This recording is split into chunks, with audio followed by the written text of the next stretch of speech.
Wesh la mif, j'espère que vous allez bien. Moi aujourd'hui ça va top. Je vous retrouve pour la 12e et dernière vidéo des pires défauts de chaque signe en astrologie.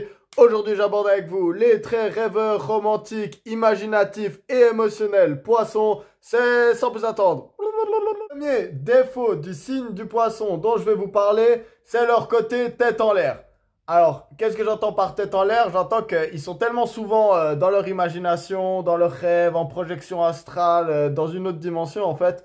Qu'est-ce qui se passe? C'est que souvent, quand on parle des choses de la vie concrète, ils vont être totalement à l'ouest. Donc, oubliez où c'est qu'on a mis les affaires, oubliez qu'on avait un rendez-vous parce qu'on ne suit plus le cours du temps dans la 3D conventionnelle dans laquelle on vit. Le poisson, il fait un peu toutes ces choses, donc souvent il va être aussi maladroit, par exemple, il va laisser tomber des choses en fait.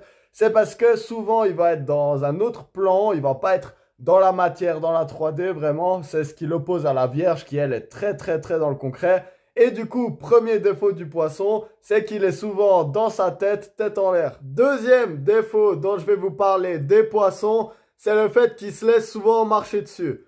Donc on le sait, le poisson c'est un signe extrêmement empathique.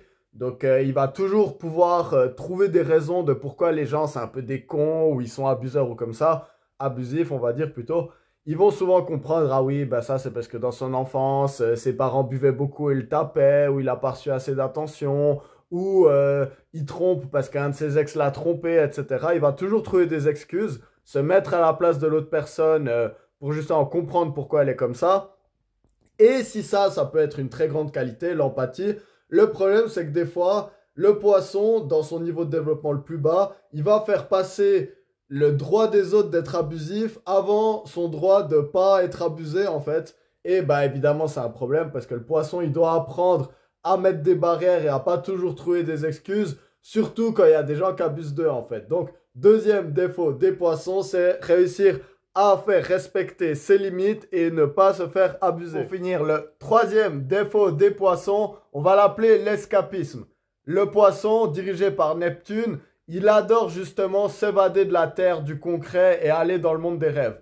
Et ça peut poser des problèmes parce que des fois, il y a des choses dans la réalité concrète qu'on partage en fait. Oui, on est des âmes avec un véhicule éthérique ou je ne sais quoi. Oui, on n'est que énergie. Mais en attendant, on communique entre nous et on vit entre nous dans la matière. Et du coup, des fois, le poisson, il va avoir tendance à vouloir fuir la réalité, fuir la matière et rester dans ces mondes un peu imaginatifs et émotionnels. Ça peut se traduire avec évidemment des prises de drogue, donc que ce soit l'alcool ou des autres drogues qui vont plutôt endormir, donc des dépressifs, on va dire. Ça peut aussi être le fait d'avoir une très grosse sexualité, donc éviter et fuir la réalité en ayant beaucoup de partenaires ou en couchant avec beaucoup de personnes, justement. Mais ça peut aussi être, par exemple, en s'enfermant dans les jeux vidéo ou dans l'art ou ce genre de choses, ce qui peut être bien si vous en faites votre métier, mais comme souvent avec les artistes, le problème c'est que c'est pas ce qu'on fait concrètement tout le temps, et du coup, si on n'est pas professionnel, ben, ça peut quand même nous poser des problèmes concrets dans la vie de tous les jours, par exemple, tout simplement pour nourrir sa famille ou juste pouvoir offrir un cadre de vie stable.